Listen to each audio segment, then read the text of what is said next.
Bismillahirrahmanirrahim. Assalamualaikum warahmatullahi wabarakatuh. Innal hamdalillah nahmaduhu wa nasta'inuhu wa nastaghfiruh wa na'udzu billahi min shururi anfusina wa min sayyiati a'malina. May yahdihillahu fala mudilla lahu wa may yudlil fala hadiya lahu. Wa asyhadu an la ilaha illallah wahdahu la syarika lahu. Wa asyhadu anna Muhammadan abduhu wa rasuluh. Allahumma salli wa sallim ala nabiyina Muhammad wa ala alihi wa sahbihi ajma'in. Amma ba'd. Allahumma la ilma lana illa ma 'allamtana. Allahumma 'allimna ma yanfa'una wa anfa'na bima 'allamtana wa zidna ilma. Allahumma inna nas'aluka ilman nafi'an wa rizqan tayyiban wa 'amalan mutaqabbala. Allahumma inna na'udzubika minal barasi wal jununi wal judhami wa sayyi'il asqam. Pemirsa Surah TV yang dimuliakan Allah Subhanahu wa taala. Alhamdulillah, segala puji bagi Allah Subhanahu wa taala yang senantiasa mencurahkan nikmat dan karunia-Nya kepada kita. Salawat berikan salam semoga dan anugerah kepada Allah Subhanahu wa taala kepada Nabi kita Muhammad sallallahu alaihi wasallam. Allahumma salli ala Muhammad wa ala ali Muhammad. Sudah 6 hari berlalu dari siang Ramadan. Malam ini adalah malam yang ke-7 dari Ramadan kita tahun ini. Semoga Allah Subhanahu wa taala menerima amalan kita dan selalu memberikan semangat kepada kita serta taufik dalam beribadah pada waktu yang tersisa. Salat berikan salam semoga dan anugerah kepada Allah Subhanahu wa taala kepada Nabi kita Muhammad sallallahu alaihi wasallam. Allahumma salli ala Muhammad wa ala ali Muhammad. Pemirsa yang dimuliakan oleh Allah Subhanahu wa taala, kita masuk dalam hadis yang kelima dari hadis Arba'in. Hadis yang ini merupakan hadis juga termasuk hadis yang agung dan dasar yang agung dalam agama kita. Dan dia merupakan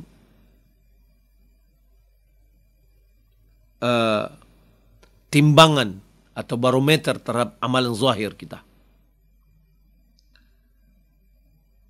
Hadis ini dari Aisyah radhiyallahu taala anha, qalat qala Rasulullah sallallahu alaihi wasallam, man ahdatha fi amrina hadha ma laysa min fahuwa radd. Rawahu al-Bukhari wa Muslim. Wa fi riwayat li Muslimin, man amila amalan laysa alaihi amruna fahuwa raddun. Dari Aisyah radhiyallahu taala anha, istri Rasulullah sallallahu alaihi wasallam, di mana Rasulullah sallallahu alaihi wasallam bersabda, siapa yang membuat baru dalam urusan kami ini, yang dia bukan bagian dari agama ini, bukan siapa yang membuat baru dalam urusan ini, yakni maksudnya dalam agama ini, yang dia bukan dari agama ini, fahuwa raddun, maka itu tertolak. Hadis ini riwayat Bukhari dan Muslim. Dan di dalam riwayat Imam Muslim, man amila amalan laisa alaihi amruna fahuwa raddun. Siapapun mengamalkan sebuah amalan yang mana tidak ada di atasnya agama kami, yakni tidak berdasarkan dari urusan kita ini, fahuwa raddun, maka amal itu tertolak. Yakni siapa yang mengamalkan sebuah amalan yang tidak ada dasarnya dari agama ini, maka amal itu tertolak. Pemirsa yang dimuliakan Allah Subhanahu wa taala, ini adalah hadis aslun azimun min usulil Islam. Dia adalah dasar yang agung dari dasar-dasar Islam. Dasar pokok Islam. Dan ini yang bagian yang paling agung. Hadis ini bagaikan timbangan terhadap amalan yang terhadap zahirnya amalan. Karena amalan ini terbagi kepada dua, amalan yang secara zahir, amalan yang secara batin. Amalan secara zahir yang tampak, inilah timbangannya. Hadis ini. Apakah amalan ini sesuai dengan ajaran agama atau tidak sesuai? Sebagaimana hadis yang telah berlalu, hadis yang pertama, innamal a'malu binniyat, itu merupakan timbangan terhadap amalan secara batinnya. Secara niatnya, batinnya. Ya. Secara batinnya dia harus tujukan kepada Allah Subhanahu wa taala semata. Ikhlas. Dan secara zahirnya amalan itu harus sesuai dengan apa yang disyariatkan oleh Rasulullah.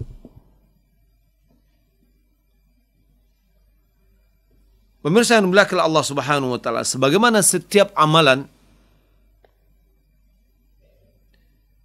yang mana dalam amalan itu dia tidak inginkan wajah Allah, maka bagi pelakunya tidak ada pahala.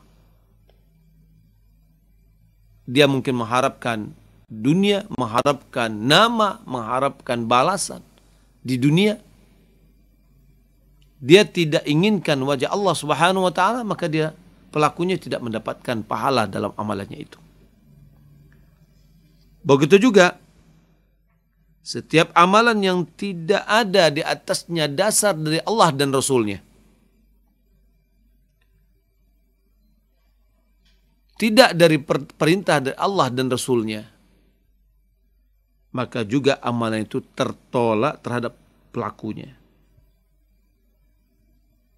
Maka setiap orang yang membuat baru dalam agama ini, yang belum pernah diizinkan oleh Allah untuk melakukannya dan tidak pernah diizinkan oleh Rasulullah SAW, maka dia bukan dari agama ini sama sekali. Jadi apapun amalan yang kita lakukan, maka dia harus bersandar kepada hadis ini.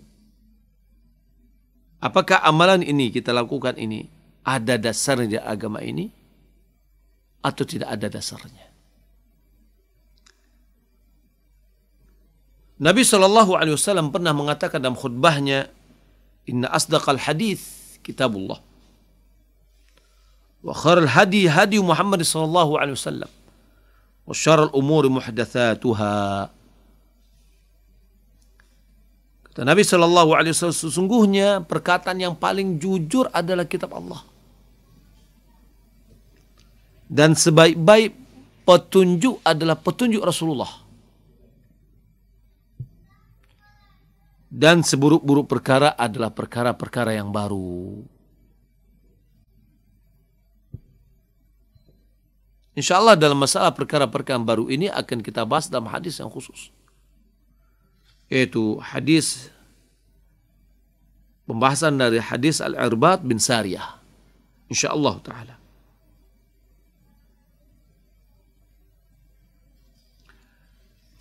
Dalam hadis ini, kalau kita lihat mantuknya hadis ini, yakni secara letterleknya dipahami dari teksnya, bahwa teksnya menunjukkan bahwa setiap amalan yang tidak ditegakkan di atasnya perintah syariat,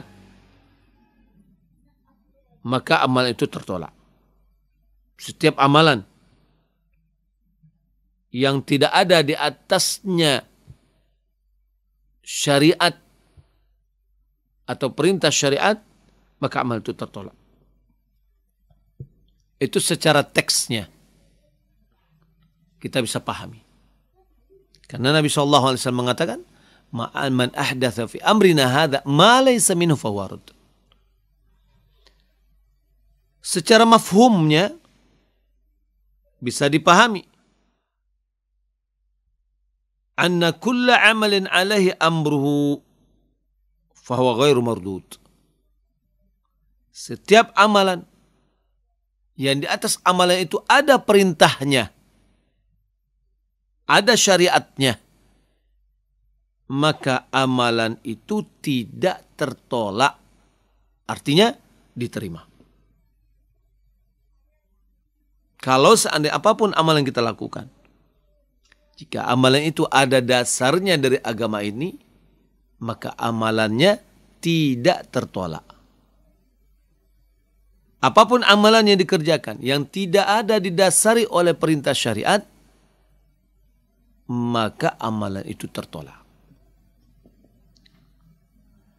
Yang dimaksud dengan perintahnya di sini adalah syariat atau agama.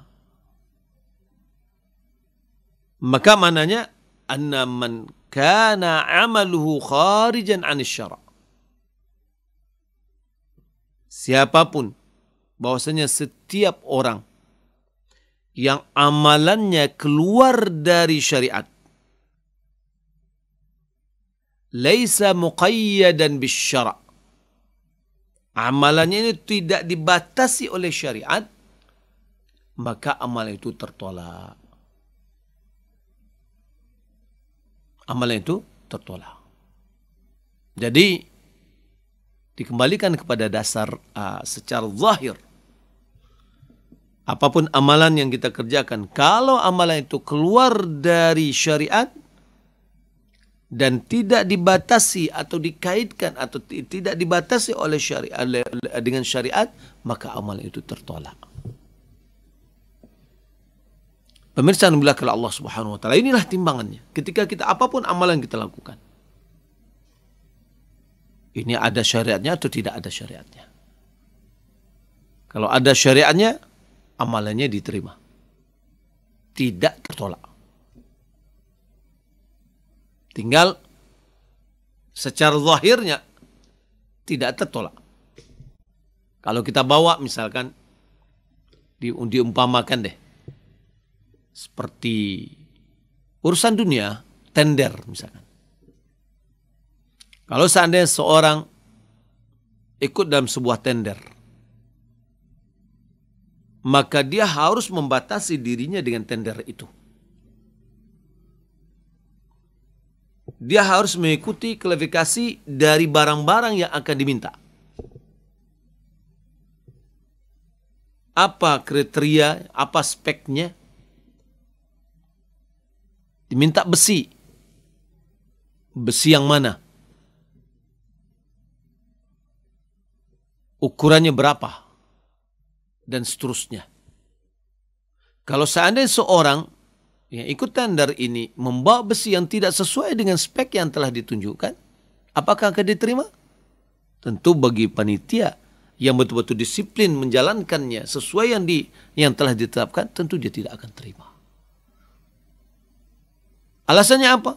Karena tidak sesuai dengan yang telah disepakati di dalam tender. Agar kita bisa diterima barang-barang kita, harus sesuai dengan kriterianya. Itu dinilai secara zahirnya seperti itu. Belum lagi dinilai kepada kualitas. Oh, barang ini kualitasnya bagaimana? Termasuk kualitas yang diterima atau tidak diterima.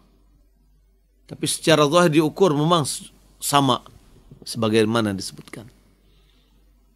Maka dalam amalan kita, kualitas itu kembali kepada niat. Secara zahir, sudahkah pelaksana itu sesuai yang diajarkan oleh syariat, yang diminta oleh syariat. Pemirsa yang dimuliakan Allah Subhanahu wa taala, qauluhu laisa alaihi amruna. Perkataan dalam hadis ini, laisa bukanlah, alaihi di atas amalan itu, amruna perintah kami atau urusan kami, atau tidak ada di atasnya syariat. Isyaratun ila anna al-a'mal amilin kullihim yang bagi an takuna tahta ahkam syariah. Ini adalah isyarat menunjukkan bahwasanya amalan seluruh pelaksana amal. Amalan-amalan semua orang, tidaklah semuanya seyogyanya berada di bawah hukum-hukum syariat. Artinya harus sesuai, tunduk dia kepada ketetapan syariat. Wa takunu ahkamu syariati hakimatan 'alaiha bi amriha wa nahyiha. Maka hendaklah hukum-hukum syariat itu sebagai penengah, sebagai pencetus atau sebagai hakim, ya, penentu atas atas amalan itu, baik dalam perintahnya atau larangannya. Hendaklah dia kembalikan, ya, yaitu kepada syariat. Faman kana 'amaluhu jariyan tahta ahkam syara'. Siapa yang amalannya itu selaras dengan hukum-hukum syariat, muwafiqan laha, cocok dan sesuai dengan syariat, fahuwa maqbul, maka dia akan diterima. Wa man kana kharijan, siapa yang keluar dari itu, an dzalika, dari hal yang telah ada hukum-hukum syariat, fahuwa mardud, maka dia tertolak. Jadi betul-betul kita melihat, ya, tidak kita mengatakan misalkan seorang beramal lalu dia menanyakan apa dalilnya untuk melarang. Bukan. Tapi dia harus tanyakan apa dasarnya untuk berbuat. Apakah dasarnya dari syariat atau tidak? Maka ini menunjukkan kita beragama itu harus berdasarkan dalil, bukan berdasarkan perasaan. Kalau perasaan kita mengatakan rasa-rasanya baik, rasa-rasanya enak, saya melakukan ini hati saya tentram kok, ya, jiwa saya tenang, itu bukan ukuran. Ya, yang menjadi ukuran itu adalah dalil. Ada enggak dasarnya dalam melakukan ibadah tersebut atau amalan tersebut. Pemirsa yang dimuliakan Allah Subhanahu wa taala, amalan-amalan kita dia terbagi kepada dua. Yang pertama adalah ibadat. Yang kedua adalah muamalah. Jadi perbuatan kita di dunia ini terbagi kepada dua. Ibadah dan muamalat. Apa itu ibadah? Ibadah yaitu pendekatan diri kepada Allah Subhanahu wa taala. Maka ibadah-ibadah, apabila dari ibadah itu ada yang keluar dari hukum Allah dan Rasulnya secara menyeluruh, maka dia tertolak amalannya. Saya ulangi, ibadah ya apabila di antara ibadah itu keluar dari perintah Allah dan Rasulnya secara menyeluruh, nggak pernah Allah dan Rasulnya memerintahkan, maka itu mardud, tertolak. Pelakunya akan masuk di dalam rangkaian dari firman Allah Subhanahu wa taala dalam surat Syura ayat 21. Am lahum syuraka syara'u lahum minad dini ma lam ya'dzam bihi Allah. Apakah mereka punya sekutu-sekutu? Yang sekutu-sekutu itu menetapkan, mensyariatkan bagi mereka dalam agama ini apa yang tidak diizinkan oleh Allah. Allah sudah menetapkan syariat, Rasulullah telah menetapkannya. Lalu ada orang yang menetapkan yang lain. Berzikir sudah ditetapkan oleh Allah dan Rasulnya. Lalu datang orang membuat zikir tertentu tidak pernah diajarkan oleh Rasulullah. Ya.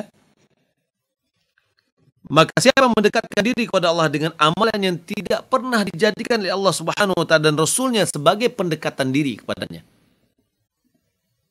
maka amalan itu adalah batil dan tertolak, tidak diterima.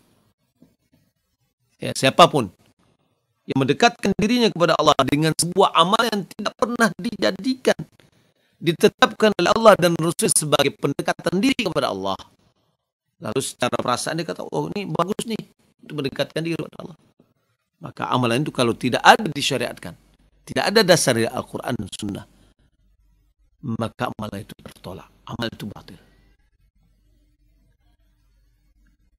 Maka dia fahuwa syabihun bihalil ladzina kana salatuhum 'indal baiti muka'an wa tasdih. Maka kondisi sama dengan orang-orang yang di mana ibadahnya di samping Ka'bah itu dengan bersiul dan bertepuk tangan. Beribadah dengan bersiul dan bertepuk tangan tidak pernah disyariatkan dalam agama kita. Ya. Apalagi beribadah dengan musik. Tidak pernah. Wa hadza kam taqarraba ila Allah bisama'i malahi. Ya, ini disebutkan. Ini seperti orang yang mendekatkan dirinya kepada Allah dengan mendengar musik. Waraqs, dengan berjoget. Mungkin ada mengatakan musik Islami atau joget Islami.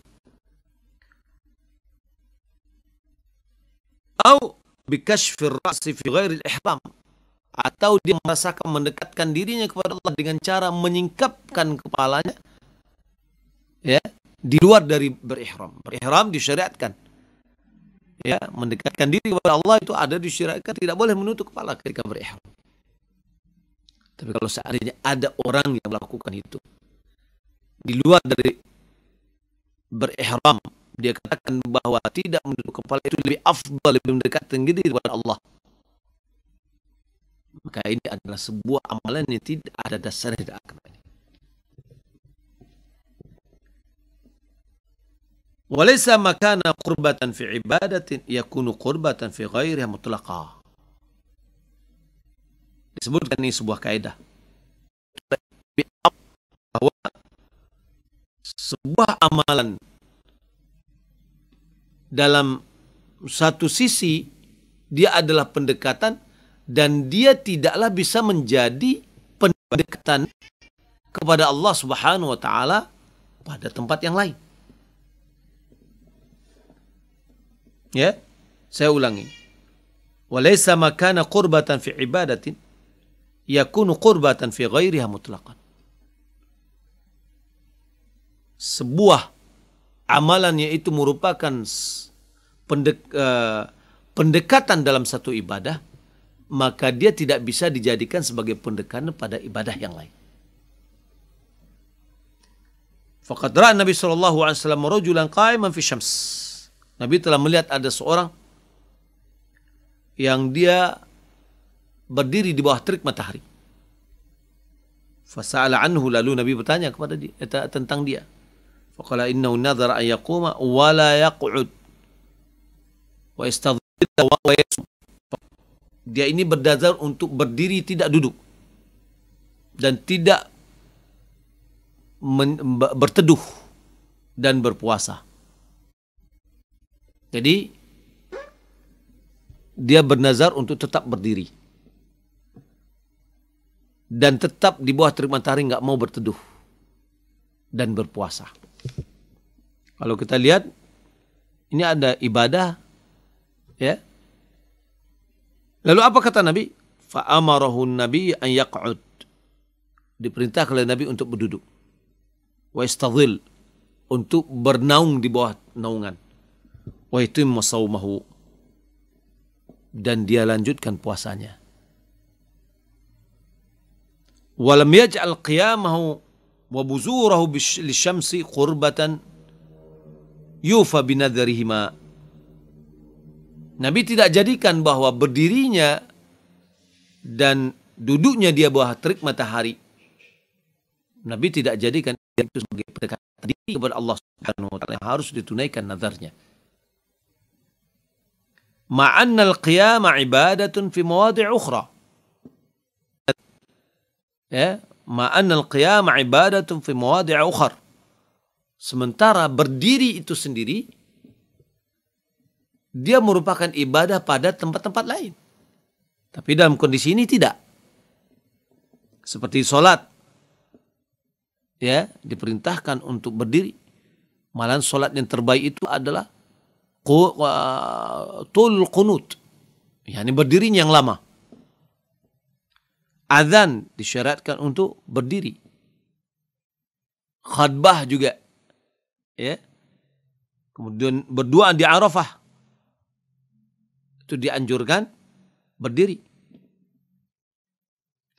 Kemudian untuk tetap berada di bawah terik matahari, itu dia adalah pendekatan bagi orang yang sedang berihram, yaitu waktu dia di Arafah.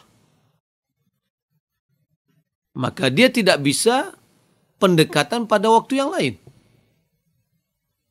Jadi sebagaimana diungkapkan tadi bahwa satu yang dia merupakan bisa menjadi ibadah pendekatan diri pada satu sisi, pada tempat lain dia tidak akan bisa menjadi ibadah. Ya. Fadalla ala annahu laisa kullu makana qurbatan fi mawtin yakunu qurbatan fi kulli mawatin. Ini menunjukkan bahwasanya bukanlah setiap yang dia merupakan ibadah pada suatu tempat dia menjadi ibadah pada tempat-tempat yang lain. Ya. Wa inna ma yuttaba' fi dzalika ma waradat bihi syari'ah fi mawadhi'iha. Hanya saja di sini dalam pengikutannya adalah apa yang ada nas atau dalil syariat yang menetapkan pada tempat-tempat. Artinya di sini kita tidak bisa mengkiaskan ibadah ini. Ya, kita tidak bisa mengkiaskan. Sebagai contoh yang lain, ketika seorang haji, mereka atau umrah, mereka mengatakan labbaik Allahumma umrah atau labbaik Allahumma hajjan, dengan mengatakan, oh itu kan niatnya dilafazkan. Maka kita kiaskanlah dilafazkan pada tempat-tempat yang lain. Maka ini tidak bisa. Karena ibadah ini harus kembali kepada dalil. Tidak bisa dikiaskan. Ya. Wa kadzalika man taqarraba bi'ibadatin nuhiya anhu bi khususiha. Ya, kaman shama yaumal 'idi aw shalla fi waqtil nahyi. Begitu juga orang yang mendekatkan dirinya dengan sebuah ibadah yang dia dilarang dari mengerjakan ibadah itu dengan khusus. Tak boleh dia mendekatkan dirinya kepada Allah dengan ibadah yang mana itu adalah dilarang secara khusus. Puasa adalah ibadah. Tapi taunya puasa pada hari Id adalah haram. Lalu ada orang mengatakan, ya sudah saya ingin mendekatkan diri saya berpuasa pada hari Idul Fitri. Itu Idul Adha. Enggak boleh, haram hukumnya. Ya. Atau dia mengerjakan sholat kan baik. Tapi dia kerjakan sholat itu pada waktu yang dilarang. Adapun amalan, ya, yang mana orang yang beramal sebuah amalan yang dasar dari amalan itu disyariatkan, dan dia adalah qurbatun, ada pendekatan. Suma adkhal fihi ma laysa bi masyru', lalu masuk ke dalamnya sesuatu yang tidak disyariatkan. Aw akhalla fihi bi masyru', atau dia tidak melakukan hal-hal yang disyariatkan. Fa hadza aidan mukhalifun lisyariah. Dan ini juga menyelisih syariat. Biqadri ikhlalihi bima akhalla atau idkhali ma adkhala fih. Maka nilainya seukuran dari kekurangan yang dia tinggalkan atau penambahan yang dia masukkan. Ya. Seperti orang sholat misalkan. lalu dia sholat, ada tambah-tambahan yang tidak disyariatkan, lalu dia tambahi, maka nilainya akan kurang dari penambahan yang dia masukkan ke dalam ibadah yang telah disyariatkan. Atau ada yang disyariatkan dia tinggalkan, maka nilainya akan kurang sesuai dengan yang dia tinggalkan dari apa yang disyariatkan. Intinya, pemirsa yang dimuliakan Allah Subhanahu wa taala, bahwa kita beribadah bukan berdasarkan perasaan, dan juga berdasarkan kepada apa yang telah kita dapatkan dari nenek moyang. Tapi beribadah itu, beragama itu adalah berdasarkan dalil. Ada enggak dalilnya? Ada enggak dalil dari Al-Quran? Ada enggak dasarnya dari agama ini? Kalau ada dasarnya, dalilnya, alhamdulillah. Maka itu secara zahirnya amalannya bisa diterima. Tapi kalau tidak ada dasarnya, maka amal itu tertolak. Maka ini sangat penting sekali di dalam kita beribadah. Kalau kita ingin ibadah kita diterima, maka hendaklah kita termasuk selektif dalam melaksanakan ibadah. Hati-hati. Pemirsa yang dimuliakan Allah Subhanahu wa taala, pada suatu hari, sudah lama sekali, ya, kalau tidak salah adalah tahun 2006 atau 2007. Pada saat itu saya berada di salah satu tempat di Paris. Pada zaman itu ada aturan dari pemerintahan kita bahwa pembuatan orang yang ingin membuat sekolah hendaklah harus berbadan hukum. Tidak boleh dengan nama yayasan, tapi harus berbadan hukum, yakni PT. Lalu saya tanyakan kepada notaris itu, lalu bagaimana kalau seandainya, bagaimana rinciannya? Katanya rinciannya pada saat itu belum datang. Belum ada penjelasan. Yang ada adalah siapa yang membuat sekolah, hendaklah sekolah itu dibuatnya dalam bentuk PT. Lalu saya tanyakan, kalau seandainya datang seorang ingin membuat sekolah, apakah dikeluarkan akta notarisnya? Tidak sanggup. Karena belum ada penjelasan terhadap itu. Ya, penjelasan rinciannya belum ada pada saat itu. Maka saya lakukan dulu. Saya katakan pada saya itu, kalau seandainya urusan sekolah, urusan dunia ini, notaris tidak berani mengeluarkan, karena dasar-dasar dari undang-undang ini tidak kurang ada rinciannya, sehingga tidak berani untuk melakukan. Maka dalam beragama lebih dari itu. Beragama harus berdasarkan dalil. Tapi sayang terkadang bagi masyarakat, bagi umat, mereka tidak melihat kepada itu. Mereka hanya mengikuti kepada perasaan atau kebiasaan yang telah dilakukan sebelumnya atau sudah turun-temurun dia dapatkan. Ya, saya katakan pada saat itu, begini yang seharusnya kita beragama. Yaitu kita harus beragama berdasarkan aturan. Kalau bahasa di dunianya adalah ada undang-undangnya, dalam agama kita juga harus ada undang-undangnya, apa yang harus kita lakukan dalam beribadah kita. Harus punya dasar. Pemirsa yang dimuliakan Allah Subhanahu wa taala, maka apapun yang kita lakukan, sebelum kita maju ke depan untuk melakukan sebuah ibadah, pendekat diri kepada Allah, maka kita harus mengetahui apa yang akan kita lakukan ini ada dasarnya atau tidak. Maka di sini juga, kalau kita beragama harus berdasarkan dalil, bukan dengan perasaan. Maka ini menunjukkan kepada kita harus berilmu sebelum kita beramal. Dan kita harus berilmu sebelum kita berbicara. Agar amalan yang kita lakukan atau pembicaraan yang kita ucapkan tidak jatuh kepada sebuah kesalahan atau kebatilan. Pemirsa belakang Allah Subhanahu wa taala, ini yang dapat kita sampaikan, semoga bermanfaat. Kita masuk ke dalam tanya jawab.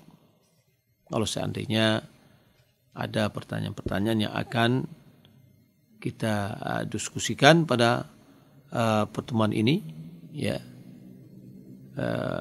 mudah-mudahan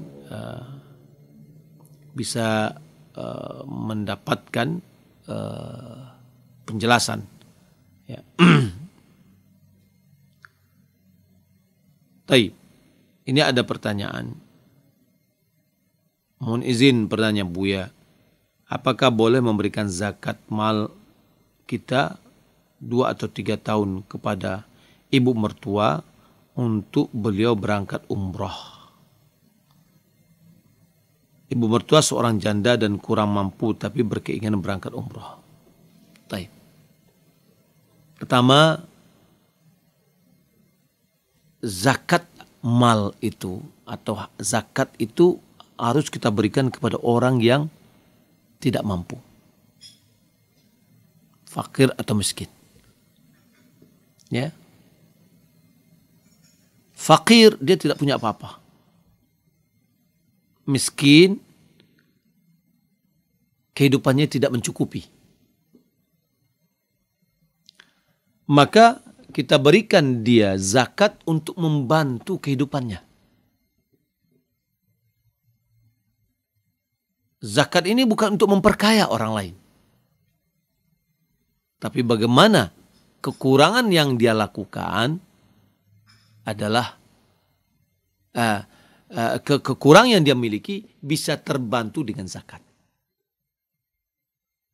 Kalau di sini sudah tidak berarti uang yang diberikan kepada dia itu sudah tidak dia butuhkan lagi gitu loh dalam kehidupannya. Kalau ini yang terjadi, sebaiknya penanya jangan memberikan zakat kepada mertua untuk pergi umroh. Keluarkanlah uang Anda yang baik. Anda berikan zakat ini kepada orang yang memang dibutuhkan. Ketika Anda mengeluarkan uang Anda yang baik kepada mertua, nilainya tidak akan hilang begitu saja. Wa ma anfaqtum min syai'in fa huwa yukhlifu. Apapun yang engkau infakkan, dia akan menggantinya. Apalagi kita, mertua kita, orang yang telah berjasa membesarkan istri kita. Ya, kita dapatkan istri kita sudah gede, sudah besar. Dari kecil, mertua kita yang membesarkannya, mendidiknya, memberi nafkahnya, beri makannya, pendidikannya. Setelah dia menjadi seorang gadis yang sudah pantas untuk dipinang, kita datang meminangnya. Kita tidak butuh modal. Kita tidak mengeluarkan usaha dan upaya, letih dan lelah. Ya, maka alangkah baiknya kita berikan harta kita yang bukan dari zakat sebagai minimal ucapan terima kasih kita kepadanya yang telah menyiapkan istri kita untuk kita dari hartanya dan upaya dan usahanya. Ya, jangan berikan zakat kepadanya. Ya, wallahu ta'ala alam. Kalau seandainya memang dia adalah orang yang sangat membutuhkan, bukan untuk umrah, ya, maka dari sisi kita boleh memberikan kepada dia karena dia bukan tanggung jawab kita. Wallahu ta'ala alam.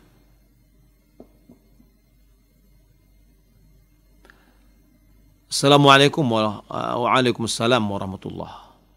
Anak ikhwan dari Sawah Lunto bertanya ke Buya, Ba'acaro tata caro salat id di rumah dan ba'acaronyo khutbahnya. Cik lai buya di kampung anak namo Tuhan ko disabui Tuhan Allah. Mohon penjelasan. Ya, yang pertama salat id. Ini sebelumnya saya pernah menjawab bahwasanya apakah boleh salat id di rumah sendirian. Di awalnya karena saya tidak tahu saya menjawabnya tidak. Karena gambarannya bagi saya adalah sholat id itu berjamaah. Dan itulah bagian dari bentuk yang dijawab oleh Syekh Ibn Utsaimin, di mana Syekh Ibn Utsaimin mengatakan bagi orang yang terlambat sholat id, dia tidak perlu mengerjakan sholat id lagi. Dia hanya mengerjakan sholat tahiyatul masjid. Ya, karena bagi madhab Hambali menganggap bahwa tempat sholat id itu sama dengan masjid. Maka dia ketika datang orang khutbah, dia sholat 2 rakaat sebagai tahiyatul masjid. Tidak sholat id. Tapi ulama, mayoritas ulama mengatakan boleh sholat id furada, munfaridan, boleh sholat id sendiri. Ya, kalau seandainya pada tahun ini tetap masih diberlakukan PSBB di daerah-daerah kita, sehingga pemerintah menyuruh kita tidak mengizinkan untuk pelaksanaan perkumpulan-perkumpulan untuk sholat id, maka sholat id itu kita kerjakan di rumah, ya, dan tidak ada khutbahnya, ya, sholat 2 rakaat saja. Wallahu ta'ala alam. Dan pelaksanaan sholatnya seperti sholat id, di mana kita takbiratul ihram, kemudian takbir 7 kali, kemudian baru baca Al-Fatihah, kemudian ayat atau surat yang pertama yang bagus adalah Al-A'la, kemudian ruku', i'tidal, sujud, duduk sujud, kemudian berdiri lagi, Allahu Akbar, kemudian takbir 5 kali, kemudian Al-Fatihah, kemudian surat kita baca Al-Ghasyiyah, kemudian kita ruku, kemudian i'tidal, sujud, duduk, sujud, kemudian tahiyat, kemudian salam. Wallahu ta'ala alam.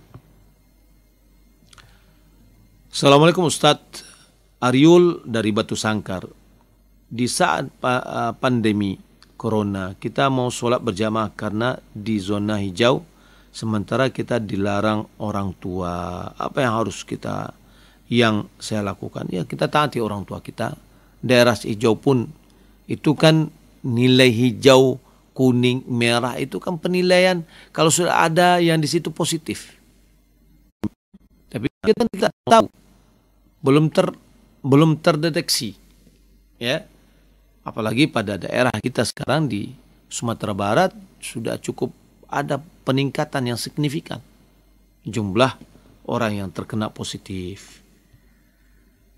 Dan dalam hal ini, COVID-19 ini atau COVID-19 ini, hendaklah kita bersama-sama memang saling tolong-menolong dalam bagaimana cara meminimkan penularan.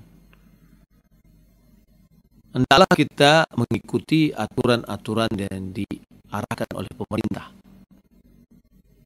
Jangan sempat kita menolak atau menyembunyikan hakikat dari kalau seandainya kita atau kerabat kita terkena COVID-19. Kenapa? Karena itu berdampak. Kalau seandainya ada orang wafat, ya, dan sudah diprediksi dia adalah COVID-19, dia adalah corona, hasil labornya belum ada, tapi sudah diprediksi, ciri-ciri sudah ada, lalu diarahkan oleh rumah sakit untuk protap, ya, protokolnya ada dengan cara memang pelaksanaan COVID-19, maka hendaklah kita berlakukan itu, ya. Sebab kalau tidak kita berlakukan,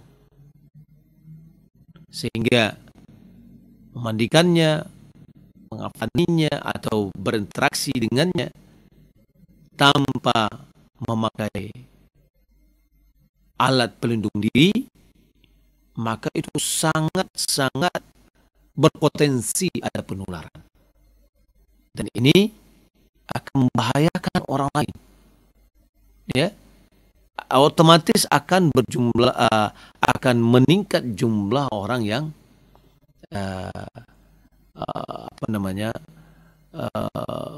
OPD, ya. Maka atau ODP, orang yang di bawah pemantauan. Jadi oleh karena itu, atau orang dalam pemantauan. Oleh karena itu kita betul-betul saling tolong menolong dalam hal ini. Wallahu taala alam. Tapi hamba Allah, orang tua perapat, assalamualaikum Ustaz, tradisi hari raya Syawal berkunjung ke rumah tetangga, kerabat dekat, teman atau untuk memaafkan, apakah itu hal yang disunatkan dari Rasulullah SAW? Bolehkah hal itu kita lakukan? Yang pertama, secara parsial yang dilakukan oleh masyarakat kita itu hampir mirip kepada urf, kebiasaan dari satu daerah. Akan tetapi kalau kita lihat, adanya unsur saling tahani, ya, saling mengucapkan selamat. Dan sahabat apabila kalau nggak salah diriwayatkan dari Ibnu Mas'ud, apabila ketemu dengan yang lain mengucapkan taqabbalallahu minna wa minkum. Ramadan, hari Id itu ada hari gembira. Maka dianjurkan bagi kita untuk menambahkan rasa kegembiraan. Bentuk rasa kegembiraan kita berkunjung, ya, saling mengucapkan selamat. Ya, kalau di bahasa kitanya saling bermaaf-maafan. Ini adalah bahasanya dan urfnya. Ya, wallahu ta'ala.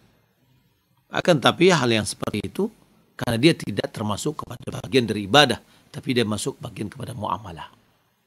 Wallahu ta'ala. Assalamualaikum Ustaz, apabila kita bertobat mohon ampun pada Allah, apakah harus disebutkan satu persatu, mengingat dosa saya sangat banyak, melakukan amalan bid'ah mulai dari kecil karena ilmu yang diajarkan dari guru hal ini itu, bahkan bacaan solat pun ternyata banyak yang tidak sesuai dengan sunnah. Bagaimana cara tobatnya? Taib. Dosa terbagi kepada dua, ada dosa besar, ada dosa kecil.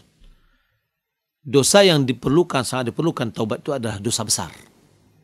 Dosa besar adalah setiap dosa, setiap amalan yang terancam pelakunya, setiap dosa yang terancam pelakunya dengan azab, dengan hukum had di dunia, atau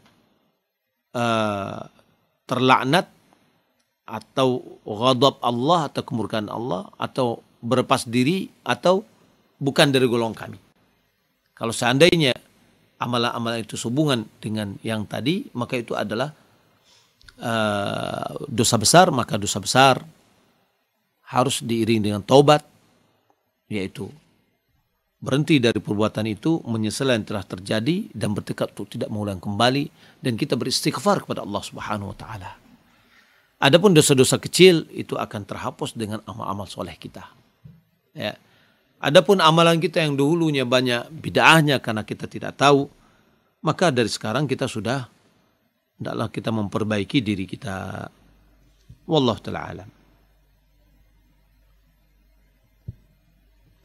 Bagaimana hukumnya jika suami jadi imam solat tapi banyak bacaannya yang tidak betul? Mana yang lebih utama?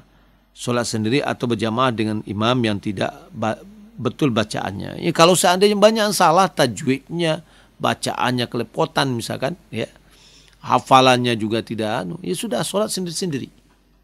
Ya, wallahu ta'ala alam.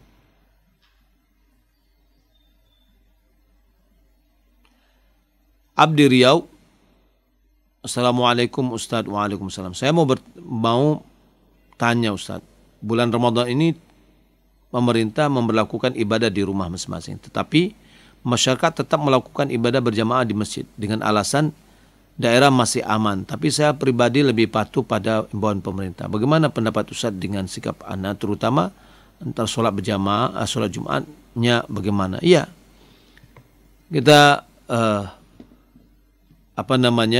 mengikuti aturan pemerintah pada saat ini, yang itu adalah dalam rangka ada alasan syar'inya ya untuk menjaga jiwa, maka itu adalah lebih baik kita lakukan. Ya, wallahu a'lam.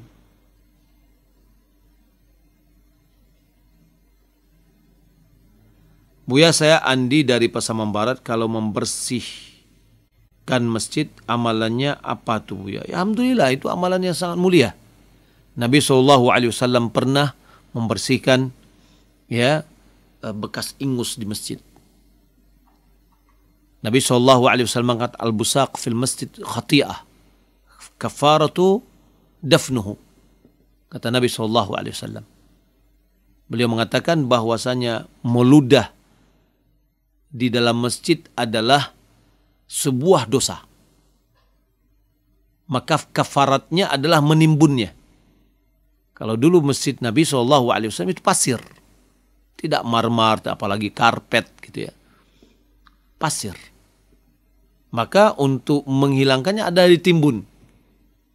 Ya. Nah, ini menunjukkan bahwa hendaklah kita menjaga kebersihan di dalam masjid.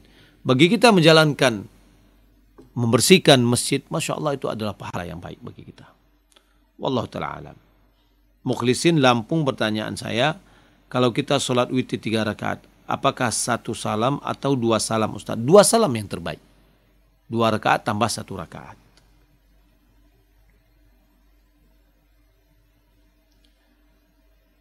Assalamualaikum Buya, hamba Allah Sungayang. Bagaimana hukumnya mendengar musik sementara orang tua yang mendengarnya? Walau sudah saya tegur tapi masih diabaikan. Iya, mendengar musik hukumnya adalah haram. Sepakat ulama mengatakan bahwa musik itu adalah haram. Kalau orang tua kita melakukan itu karena ketidaktahuan dia tentang ilmu. Kalau kita tegur, kita nasihati, mereka memang dasar dari agama itu sendiri atau akidah itu sendiri. Maka dalam hal ini bagaimana caranya? Caranya adalah kita coba motivasi orang tua kita dengan mendengar Al-Quran. Apalagi momentumnya saat ini adalah bulan Ramadan. Ayah, ibu, bagaimana kalau seandainya ya Al-Quran yang kita dengar, ya Al-Quran yang kita dengar. Ini bulan Ramadan, bulan Al-Quran. Ya, setiap kita datang, kita mendengar musik, kita sampaikan ini bagus ayah, ini bu, ini bacaannya bagus. Kita pilihkan bacaan-bacaan yang sangat enak didengar, ya, sehingga beransur-ansur kita merubahnya. Ya, perlu kita harus mencarikan penggantinya. Sama dengan anak kecil ketika dia bermain pisau, kita larang jangan main pisau. Kita ambil, kita taruh pisau. Nanti kita pergi diambil lagi pisau itu. Ya, diambil lagi pisau. Kenapa diambil? Karena kita tidak memberi ganti kepada dia. Ambil pisau, berikan ganti. Mungkin kayu, mungkin yang lain. Sehingga dia ada yang dijadikan untuk permainannya. Ya. Pemirsa yang dimuliakan Allah Subhanahu wa taala, kita cukup sampai di sini. Ya, mudah-mudahan kajian kita bermanfaat. Mohon maaf kalau seandainya ada kesalahan dan kekurangan. Terima kasih atas segala perhatian. Kita tutup dengan kafaratul majlis. Subhanakallahumma bihamdik, asyhadu an la ilaha illa anta astaghfiruka wa atubu ilaik. Wassalamualaikum warahmatullahi wabarakatuh.